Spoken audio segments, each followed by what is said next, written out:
in the Trans-Pacific Partnership, right? This new trade agreement that is bad in many, many ways, that President Obama has supported, and it's going to bring 12 nations around the Pacific together in a new agreement that is just going to make the problem worse. But there's a part of this new agreement is something called the Investor-State Dispute Courts. Excuse me, Investor-State Dispute Settlement Courts, or ISDS Courts. The Investor-State Dispute Settlement. Now, these are potentially very scary, but I want to suggest how they can be used in a different way.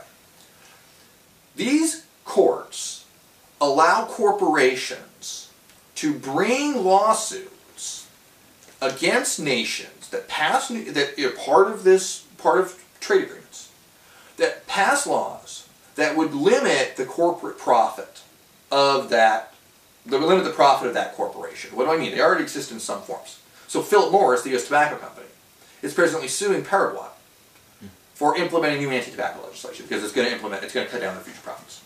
There's a French water company, I think it's a water company, a French company anyway, that is suing Egypt for creating a higher minimum wage.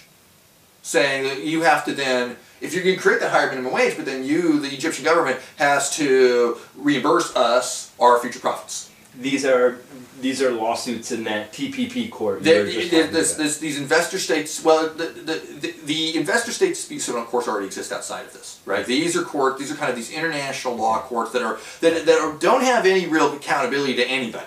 Okay, the TPP is going to allow for a lot more of this, so that if the U.S. passes or probably more like the other way around, but if the U.S. passes an increased minimum wage and some Chinese company says, well, this is affecting our profits, that Chinese company could potentially sue the United States in these courts. Okay, and it's a really bad thing, right? I mean, it really threatens environmental legislation, it threatens workplace legislation, it threatens the ability of Bangladeshi workers or Vietnamese workers or Cambodian workers or other nations that are engaged in these various trade agreements to improve their lives. But what it does do is it establishes an important precedent that their international regulatory bodies can exist that are actually regulating this international trade. Right? That you're saying these courts that have been used for bad could be used for good. You could theoretically have, rather than an investor-state dispute settlement, you could have a worker-state dispute settlement court. Yeah. Right. In other words, the structure to rethink how international trade works and to give different actors in this international trade access to laws that are transnational. It's already been created by the corporations themselves. Yeah. Right. What you can do, at least theoretically, I'm not saying it's easy to do. I'm not saying it's going to happen tomorrow. It's certainly not going to happen in the 2016 election. But I think that as we begin to think about how are we going to rebuild the working class, how are we going to rebuild the middle class, how are we going to create solidarity with workers overseas, is to create these international standards that then we can bring Walmart to court to sue them because their goods are produced in a factory that kills 1,100 workers. That there needs to be financial obligations no matter where a corporation goes, and no matter how they choose to produce it, whether it's produce their goods themselves or subcontracting it, that they are responsible for what happens with their goods, and that they can be held legally and financially responsible for that through a court system that would recreate something that looks like a meaningful regulatory state on a global scale. Who are the judges in these courts? I'm concerned that the judges will not be as sympathetic. Well, that's certainly how it is right now, right? I mean, obviously, right now the situation with these judges is they tend to be random. Actually, some are very pro-corporate and some are less pro-corporate, but there's no real system. There's no accountability. So the actual it's actually very complex on the ground. Okay. And this is actually one of the big complaints you hear about TPP. That's right. That it will set up these courts that will allow companies to sue the United States because of our environmental laws. There is that potential, yes, and it is very scary. Obviously, look, I mean, obviously we have to work out we could get caught up in the details of what maybe this looks like.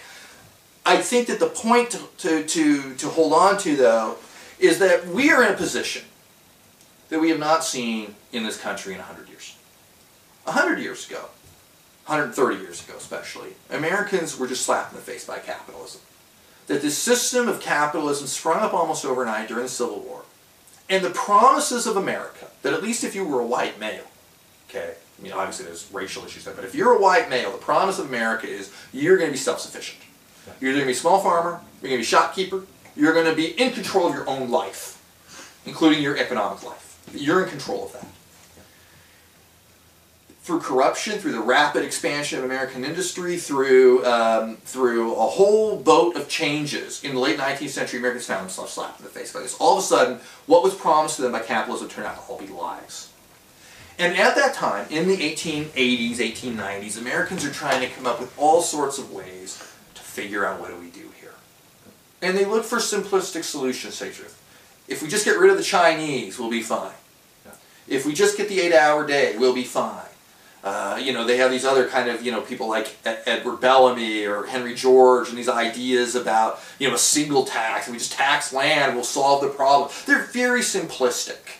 And it takes several decades for ideas to become more, for the analysis of what's happened to us as workers to become sophisticated enough to actually battle capitalism. And that sophistication is basically socialism, right? The importation of socialism from Europe is what really provides like a multifaceted understanding of this issue that even if you're not really a socialist, you take some of those ideas and you use it against your employer, okay? And so we're in the same boat today, actually, right? That once again, through globalization, capitalism just slapped us in the face. That all of these promises that we were granted, that our grandparents and our parents had about living a stable life, the rug has been taken away and ripped out from under us just overnight. Yeah. And we don't know what to do anymore, right? Once again, you know, there's no real answers. Nobody is articulating what it is that we do. You know, I mean, people will talk, oh, well, we'll solve the problem of poverty through an increased earned income tax credit. I'm like, that's not going to solve the problem of poverty, right? That's fine. If you want these little policy solutions, that's a good thing, but that doesn't solve the problem. Once again, we're in a position where we just have to start thinking creatively about how are we actually going to tame capitalism again. Because capitalism has escaped that most of that 100 years of regulations that we created to tame them. And now we're back to almost to square one. And so how do we move from there? And so I think that thinking about, you know, so I'll be the first to say that I think that thinking about international labor standards like this is, I think, a relatively practical, actually, compared to other ideas, because it builds on pre-existing regulatory structure and things that have worked in the past. But I'm not claiming it's the only answer, and I'm not claiming it's going to be easy. I'm just hoping that out of sight on the ideas about how to tame this so that companies don't have reason to move because the regulations are going to move with them.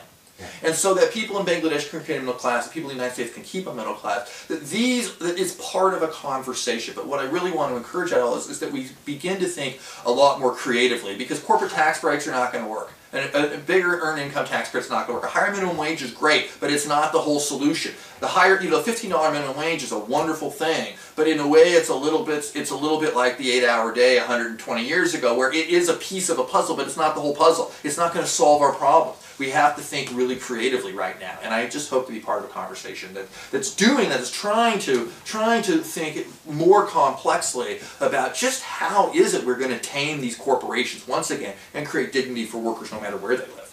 So I think you've been part of that conversation. Can you tell me some of the adventures that you've been on since publishing this book, where you've spoken about? Yeah, I mean, there's been some positive. I'm sure it's not only RI Future. No, it has, RI Future. I appreciate it. It's been, it's been excerpted in Salon and in these Times, in Dissent and Alternate and other places. If you go to C-SPAN's Book TV, I was on Book TV talking about it at an event in New York, and so you can download that or stream that, and that's available.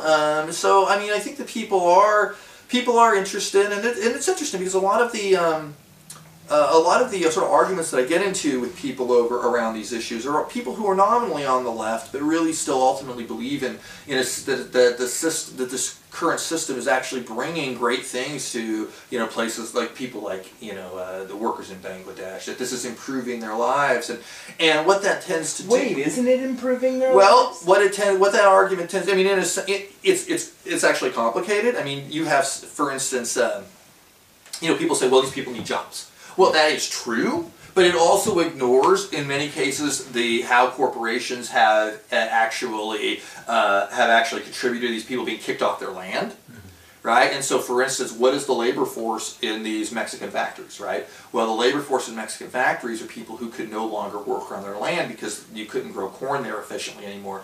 Why? Because U.S. corn farmers are dumping cheap corn on the Mexican market.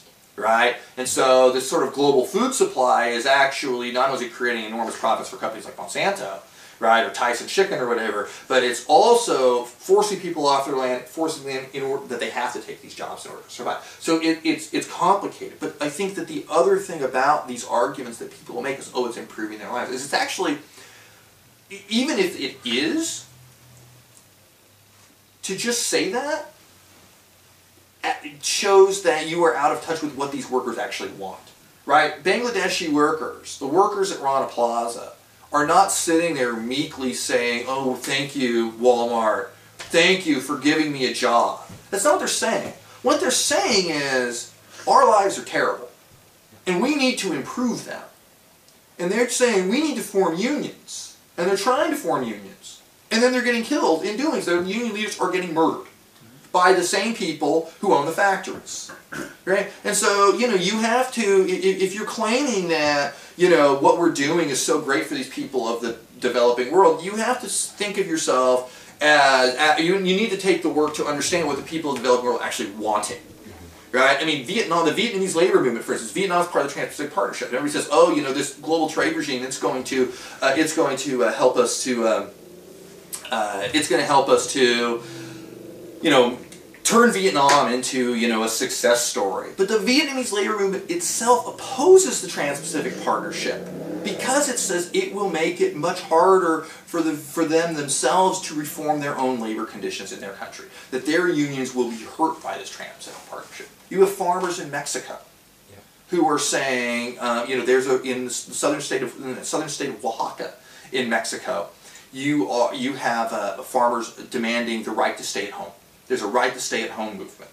Because they don't want to go to the factories. They don't want to become undocumented workers in the United States. They want to stay in Oaxaca and farm, but they can't because of this global economic system. And so you have to, if you're going to say this helps them, then you have to be willing to engage the problems as they articulate them. And I think that my book does that because it tries to build on what the people of Bangladesh actually want themselves, not what I think in the United States is good for you in Bangladesh. And I think that's a really important point too. Yeah, how does TPP relate to your book, and what do you think of TPP? Yeah. Is this a mistake for the United States too? Well, it is, because I think that the Trans-Pacific Partnership, which is this 12-nation agreement across the Pacific, what it does is, it's sort of proclaimed as this trade agreement. But the trade aspects of it are overrated, honestly. Companies can already move wherever they want to move. Right. What it really is a corporate rights agreement. Right? What it really is doing is granting pharmaceutical companies the rights to monopoly over medicine. What it's really doing is granting, U.S. companies the rights over, vastly expanding patent rights, for instance. And what it's really doing through these investor-state dispute settlement courts is creating an extra legal system where corporations can get around global law. Can get around national law. And I think that so I think that these things are all very problematic. But it gets back to, and it's certainly not good for American workers. It's not at all. But it gets back to, I think, the key point of here is a situation through things like the TPP and through things like the investor-state dispute settlement courts where companies have escaped national law. But we as workers, as citizens, as consumers, we're stuck in our national law, right? We have to either bring corporations back under national law, or we have to create the international law of our own if we're going to meet corporations on an equal playing field. So long as they're above national law and we're stuck in national law and they're taking advantage of our national law by playing nations off against one another, then we lose. we have to create international frameworks if we are going to protect our middle class as well as help the people of Bangladesh or Cambodia or Guatemala improve their lives. And why is it that it's always, why do we see Democrats supporting these so-called free trade deals? Why was it Bill Clinton who pushed NAFTA? Why is it Barack Obama? I think that the power of these the power of neoliberal economics is strong, right? I mean, that's been, that has been the orthodoxy since really the 70s and 80s. Reagan brought this in, but it had been power, it was already growing in power before that. And it was, people like Larry Summers, who's of course a close advisor with Clinton and Obama, who famously said that there's not enough toxic waste in Africa and we should export more of it there because they're poor. These are the kind of leaders that are in there. Now, I do think there's pushback, right? I think that that there's been more of a resistance to the TPP than I would have thought. I think that things like Occupy and other movements are really beginning to say, Americans are increasingly not trusting these economic elites anymore.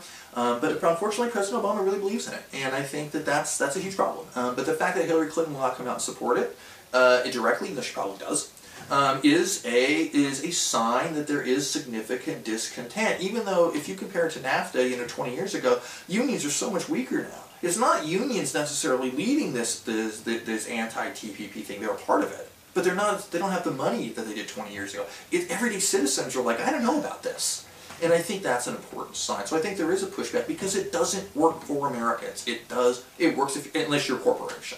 Right? It works if you're a CEO, it works if you're a shareholder, that's great. But if you're an everyday person, it doesn't work.